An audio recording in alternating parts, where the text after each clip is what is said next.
రాజుగారు అడవికి వెళ్తారు. ఆ అడవిలో చాలా ఫ్రీగా మూవ్ అవుతున్నటువంటి ఒక చిలుకను తీసుకొచ్చి ఇంటి దగ్గర ఉన్నటువంటి విండోలో పెట్టుకుంటారు.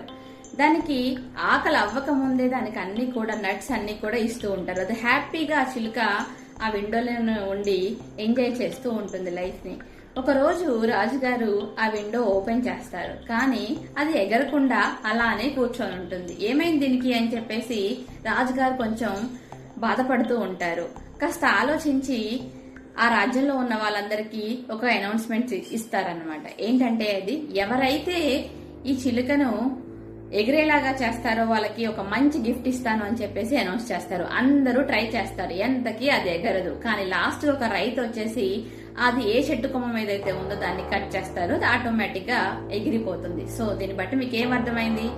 ఇన్ని రోజులు అది ఎందుకు ఎగరలేదు అంటే కంఫర్ట్ జోన్ లో ఉంది. అలాగే మన పిల్లలు కూడా కంఫర్ట్ జోన్ లో ఉండటం వల్ల ఏమీ ఆలోచించట్లేదు, ప్రతిదానికి పేరెంట్స్ మీద ఆధారపడుతున్నారు. సో నేను మీ పిల్లలకి ఏమి ఆలోచించాలో కాదు, ఎలా ఆలోచించాలో నేర్పిస్తాను. ఈ మార్పు మీ పిల్లల్లో చూడాలి అనుకుంటే కమెంట్ బాక్స్ లో గ్రోత్ అని కమెంట్ చేయండి.